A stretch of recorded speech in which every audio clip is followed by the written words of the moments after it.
ਦੇਸੀਆਂ ਨਸੀਹਤਾਂ ਤੇ ਮੇਰੀਆਂ ਜ਼ਰੂਰੀਆਂ ਇੰਸਟਰਕਸ਼ਨਸ ਜਿਨ੍ਹਾਂ ਨੂੰ ਔਰਤਾਂ ਤੇ ਘਾਟ ਝਾਤੀ ਪਾਉਣ ਦੀ ਲੋੜ ਹੈ, ਮੇਰੇ ਚੈਨਲ ਤੇ ਰਜੂ ਕਰਨ। ਦੋ ਗੱਲਾਂ ਲਾਜ਼ਮੀ ਕੰਨ 'ਚ ਪਾ ਕਰ ਸੁਣਨੀਆਂ ਨੇ।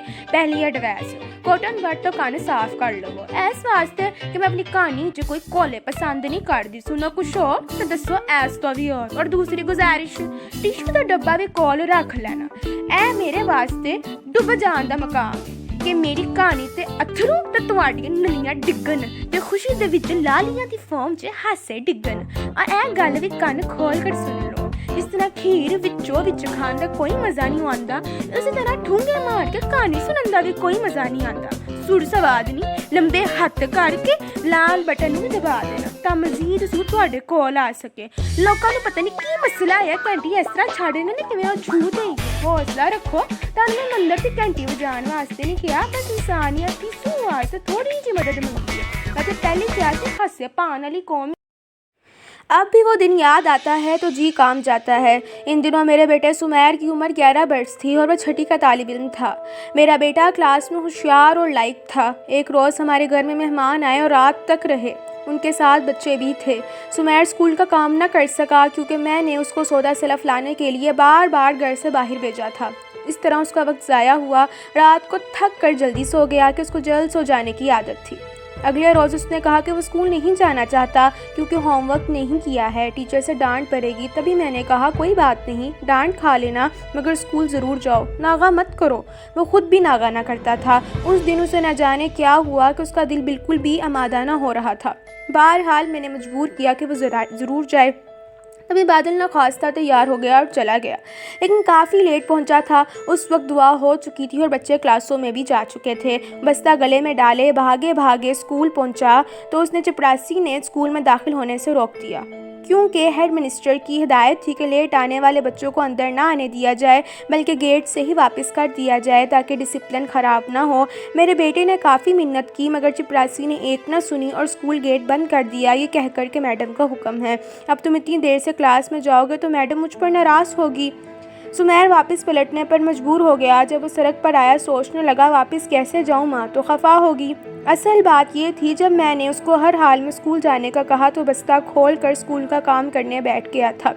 तब मैं कहती रह गई कि उठो और तैयारी करो वरना लेट हो जाओगे, अब होमवर्क करने का टाइम नहीं है। मगर अहानत से बचने को उसने मेरी बात न सुनी और जल्दी जल्दी होमवर्क पूरा करने के बाद यूनिफॉर्म पहना और नाश्ता किए बगैर घर से निकल गया।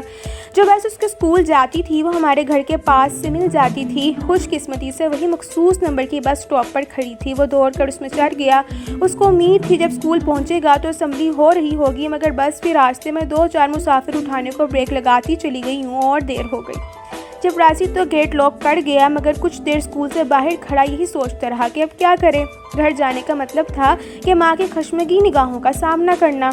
उसने सोचा मेरी माँ यही समझेगी कि मैं रास्ते से लौट आया हूँ। तभी वो आहिस्ता आहिस्ता कदम उठाता स्कूल के सामने फैले ग्राउंड की तरफ चला गया जहाँ कुछ लड़के फुटबॉल खेल रहे थे। वो उनको खेलते हुए देखने लगा। काफ़ी देर वो खेल देखने में महव रहा। थोड़ी देर वहाँ एक बंदूकची आया जिसके पास निशाना लगाने वाला गत्ता था जिस पर गोल दायरा बना हुआ था। लड़के अपना खेल छोड़कर उसकी जानिब लपके। निशानाबाजी का ये खेल बड़ा ही दिलचस्प था। बच्चे बंदूकची को चंद सिक्के देते और बंदूक में छड़े भरकर लड़के के हवाले करता। वो बारी बारी सामने रखे बोर्ड पर रंग बिरंगे गुब्बारों को निशाने पर लेते। ये ऐसा दिलचस्प और दिल मोह लेने वाला मंजर था कि सुमैर इस हफ्तात को भूल गया कि घर भी जाना है। ये उम्र ही ऐसी होती है कि खेल बच्चों का ध्यान पकड़ लेते हैं और उनको वक्त गुजरने का एहसास भी नहीं रहता। सुमैर भी उसी उम्र का था, बस वो खेल देखता रहा। लड़कों के पैसे ख़त्म हो गए, वो अपनी राह हो लिए। तभी सुमैर को ख्याल आया कि उसकी जेब में कुछ पैसे हैं, क्योंकि उसने 3 दिन से अपना जेब खर्च जमा कर रखा था। उसने जेब में हाथ डाला, जितने रुपए थे निकाल लिए और निशानाबाजी करने लगा। यहाँ तक कि रकम तमाम हो गई। बंदूकची ने अपना गत्ता और बंदूक कंधे पर लटकाई और चलने को हुआ तो सुमैर को होश आया कि उसने भी तो घर जाना है। उसने घबरा कर तमाशे वाले से पूछा तुमको मालूम है कि इस वक्त क्या वजह है।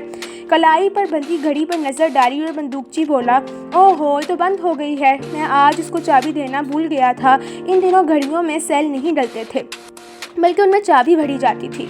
उस शख्स ने देखा कि लड़के के चेहरे पर परेशानी के आसार उभर आए हैं। वो समझ गया ये तो स्कूल से भागा हुआ लगता है।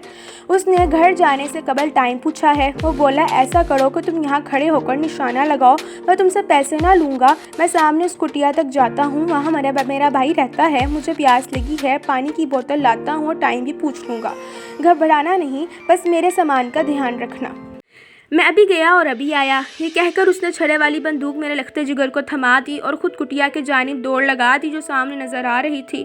लाख से आना सही बच्चा फिर बच्चा होता है। बंदूक हाथ में आते ही वो फिर से निशानाबाजी में मसरूफ़ हो गया, यहाँ तक कि थक गया, छड़े भी ख़त्म हो गए। उसको जमाइयाँ आने लगी, प्यास भी महसूस होने लगी। उसने कई बार कुटिया की तरफ देखा, कोई आता दिखाई ना दिया। थोड़ी देर इंतज़ार की अज़ियत सहने के बाद वो निशानाबाजी का सामान वहीं छोड़कर सड़क की तरफ जाने को हुआ। उसको अंदाज़ा हो गया कि स्कूल की छुट्टी हो चुकी है, अब उसको घर चले जाना चाहिए। सड़क से बस पर चढ़ बैठेगा तो वक्त पर घर पहुंच जाएगा। अभी वो 2 कदम ही चला था कि बंदूकची आ पहुंचा और बोला, तुम कहाँ जा रहे हो? मेरा सामान छोड़कर। अपने घर जा रहा हूँ, और कहाँ? सुमैर ने जवाब दिया। इस वक्त कैसे जाओगे? स्कूल की तो कब की छुट्टी हो चुकी है। अब दोपहर के 3 बज रहे हैं, जबकि स्कूल की छुट्टी 2 बजे हो जाती है। मैं जानता हूँ तुमको काफ़ी देर हो गई है। हाँ तो तुम्हारी वजह से ना। क्या पैदल जाओगे? नहीं, बस पर, सामने सड़क से मिल जाएगी। बस का किराया तुम्हारे पास है? नहीं। सुमैर को दफ़तन याद है कि उसने सारे पैसे तो निशानाबाजी में लगा दिए थे। तभी नफ़ी में सर हिला दिया। अच्छा ऐसा करो, तुम मेरे साथ उस कुटिया तक चलो, वहाँ मेरे भाई का रिक्शा मौजूद है, वो तुमको तुम्हारे घर छोड़ देगा और किराया तुम अपनी अम्मी से लेकर उसको दे देना। सुमैर मुतफक्किर हुआ। बंदूकची सही कह रहा था, बगैर किराए पर तो बस नहीं जा सकता था। तभी उस चालाक आदमी ने मेरे बेटे को बातों में लगा लिया और वो उसके साथ कुटिया तक जाने पर राज़ी हो गया, जहाँ एक रिक्शा नज़र आ रहा था। मेरे शोहर 3 बजे तक घर आ जाते थे और सुमैर बाप से बहुत डरता था। उसने सोचा देर और हुई तो वालिद से मार पड़ जाएगी, क्या बताएगा क्यों देर से घर पहुंचा है। बस उसी वजह से उसने आफियत जानी रिक्शे वाले के साथ चला जाए। उसको सोचता देखकर उस शख्स ने कहा, बेटा टाइम ज़ाया मत करो, पहले ही तुमको बहुत देर हो चुकी है। बस अब तुम जल्दी से घर चलो, बस में जाओगे तो ये मुझसे किराया ले लो बस पर, लेकिन जाने से तुमको देर हो जाएगी। बेहतर है मेरे भाई के साथ रिक्शे पर चले जाओ, तुम्हारी मर्जी है। बच्चे ने उस आदमी की बात का एतबार कर लिया और रिक्शे में बैठ गया। रिक्शे वाले को घर का पता भी बता दिया। यूं ही वो रिक्शे में बैठा, बंदूकची ने पानी की बोतल उसको हाथ में थमा दी और कहा, अगर प्यास लगी है तो पानी भी पी लो। प्यास तो वाकई उसको लग रही थी, क्योंकि बहुत देर गर्मी में वो मैदान में खेल रहा था। उसने बोतल मुंह से लगा ली और सैर होकर पानी पिया। पानी ठंडा था, लिहाजा से प्यास बुझाने का लुत्फ़ आ गया, लेकिन उसके बाद न जाने क्या हुआ उसे नहीं मालूम। जब होश आया तो वो रेलगाड़ी के डब्बे में मौजूद था, जिसमें सवारियां ना थी बल्कि बस 2 शख्स उसके पास बैठे थे। दरअसल स्पेशल डब्बा था जिन्होंने रिजर्व कर लिया था। सुमैर घबराया, लेकिन वो समझ गया ये लोग उसको अगवा करके ले जा रहे हैं।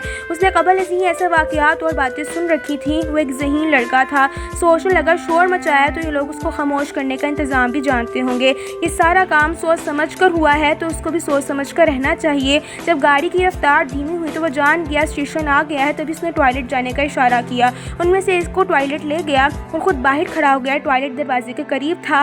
रेलगाड़ी ठहरी हुई थी। उसने गर्दन निकाली, देखा सामने स्टेशन है जिस पर मियाँ चन्नू लिखा हुआ है। उसको याद आया कि उसकी खाला मियाँ चन्नू में रहती थी और पिछली छुट्टियों में वो माँ के साथ उसके घर भी जा चुका था। यह खाला स्कूल की हेड मिस्ट्रेस थी। उसे स्कूल का नाम भी याद था। बस टॉयलेट से निकलते ही उसने पीछे मुड़कर ना देखा और निगरानी करने वाले की परवाह किए बगैर रेल से बाहर छलांग लगा दी। वो रेल के खुले दरवाजे पर से कूद पड़ा था। उसे चोट आई मगर उसने उसकी परवाह ना की। वहाँ मौजूद लोग उसको हैरत से देख रहे थे और निगरान घबराकर वहाँ से हट गया। सामने बहुत से लोग सामान उठाए जा रहे थे। उनके दरमियान से होता हुआ न जाने किस सिमत भाग रहा था कि बैरूनी गेट पर रेलवे के एक सिपाही ने उसको रोक दिया। सुमैर का सांस फूला हुआ था, वो बात भी न कर पा रहा था। रेलवे का सिपाही उसको एक रेलवे ऑफिसर के पास ले गया। उसने अपने ऑफिस में बैठाकर पानी पिलाया। सुमैर का सांस बहाल हुआ तो उसने ऑफिसर को हवाल बताया, यहाँ मेरी खाला फना स्कूल की हेड मिस्ट्रेस हैं, आप मुझे उनके पास पहुँचा दीजिए। यूँ मेरा लखते जिगर बदनसीबी के आखिरी दहाने से लौटकर अपने माँ बाप की पुरशफ़क़त जन्नत के सामने तले आ गया। क्या बताऊं, जब सुमैर घर लौटा तो उस वक्त मेरी क्या हालत थी। मैं आज भी इस वाक़ये के बारे में सोचती हूँ तो जहन खलफशार का शिकार होने लगता है। अगर मेरा बच्चा हाजिर दिमागी से काम ना लेता, अगर वो जुर्रतमंद और ज़हीन ना होता तो शायद उन जालिमों के चुंगल से कभी ना निकल सकता। उसके बाद के 2 दिन हमने कैसे गुजारे, अपनी बेटी की जुदाई को जीते जी मैं जहन्नुम कहूँगी बेजा ना होगा। اس وقت کو کوستی ہوں جب میں نے اس کو زبردستی اسکول بھیجا تھا۔ اسکول سے بھی پتہ کیا لیکن چپڑاسی نے بھی ڈر کر نہ بتایا کہ وہ آیا تھا کہ نہیں، مگر اس نے سمیر کو اسکول کے اندر جانے نہ دیا تھا بلکہ گیٹ بند کر دیا تھا۔ کم سن بچوں کو لیٹ آنے پر سزا نہ دیا کریں بلکہ ان کے والدین کو بلوا کر سرزنش کیا کریں۔ ممکن ہے لیٹ آنے کا سبب ان کے گھر والے ہوں یا کوئی اور وجہ ہو۔